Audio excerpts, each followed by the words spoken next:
What up, everybody? Dungeon ranking, Mako, Reactor, Mako. Why did I say Mako? I hate myself right now. It's Mako. I'm an American, and I say it the way that I want to say it. Dungeon ranking, Mako, Reactor 1.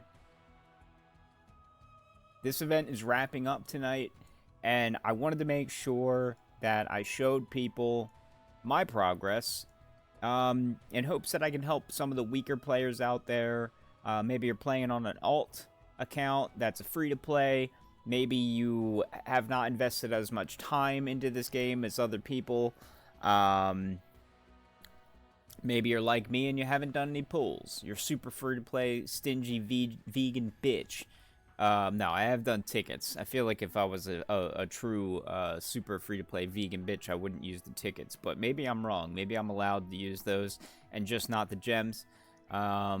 But yeah, have not pulled the trigger on the gems yet, as you can see. 93,000 almost. And I've still got more to collect. I haven't finished my crisis dungeons, blah, blah, blah. I don't want this video to be too long. Let's get right into the point of the video. Dungeon ranking, Mako Reactor number 1. The event ends tonight. Make sure you finish up your rewards. 1.2 million should be easy for anybody that is around 100k. If you're a little less than that, you might have difficulties, but from what I understand, it's still doable. It's still pretty easy.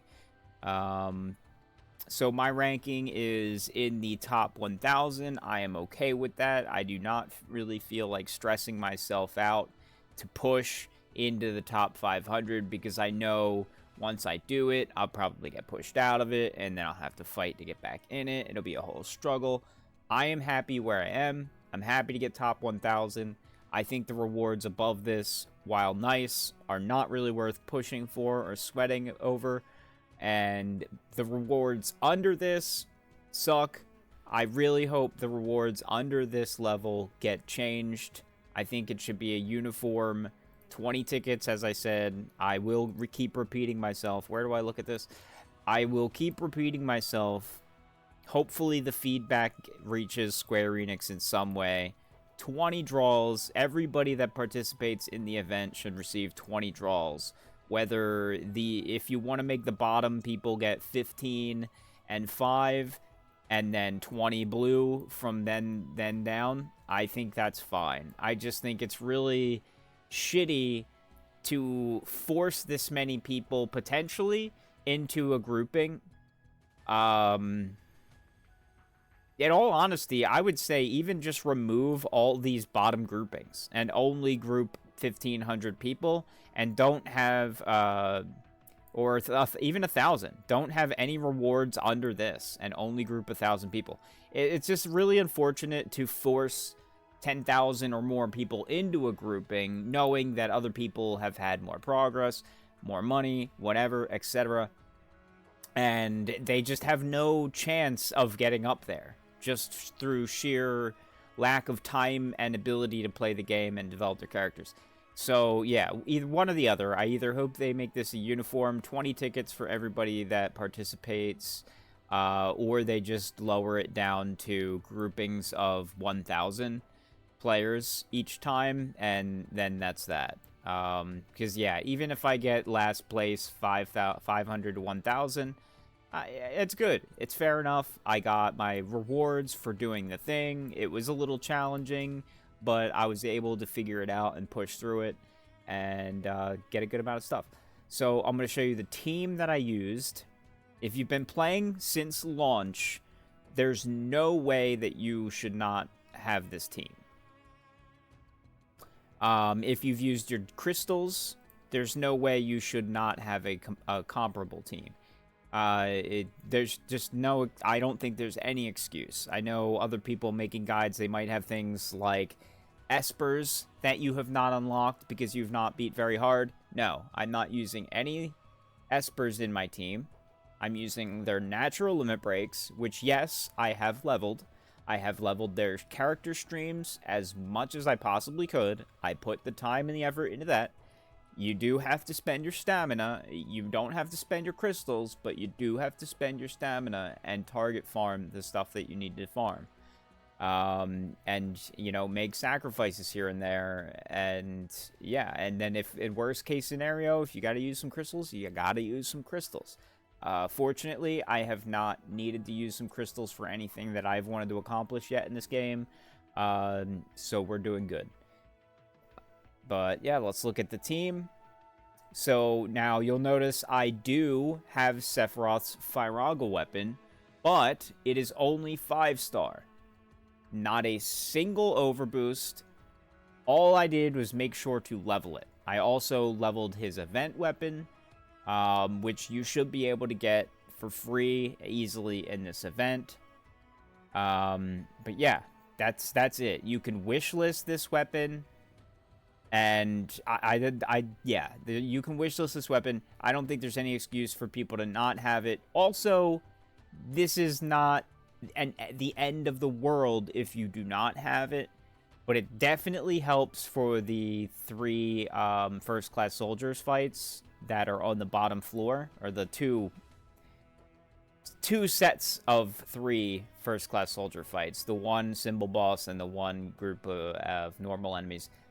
I'm not going to say it doesn't help for that, and it's not necessary. It felt necessary to have for me.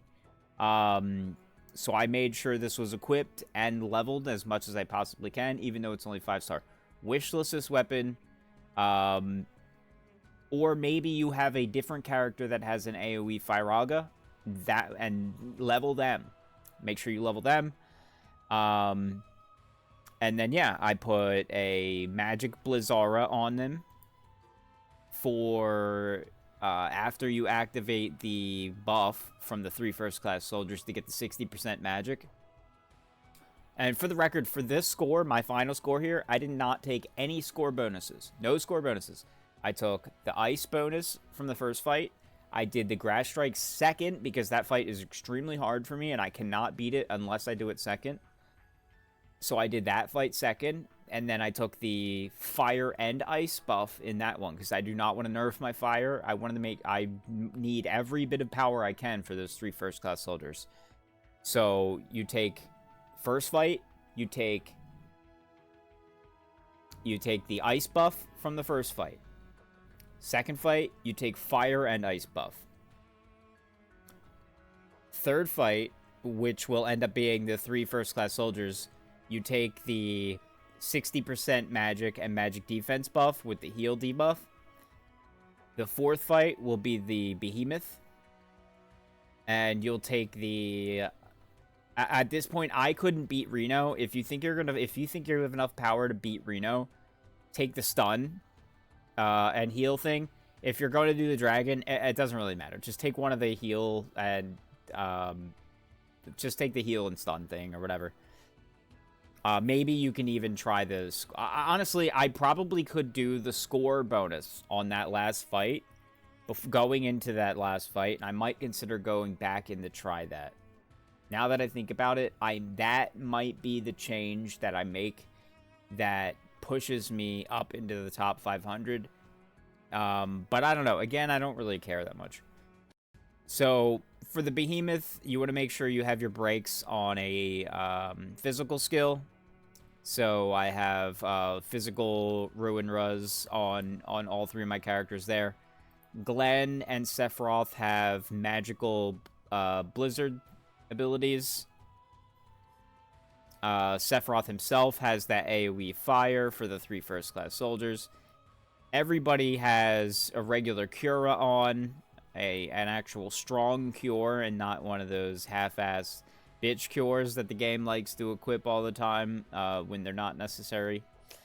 And then, last but not least, Zach Fair has my Ice Breach. This is the one thing that might be tough. If you unlocked Fire Breach or Lightning Breach instead of this one first, you done fucked up. I was fortunate enough to not have spent my Crisis Coins.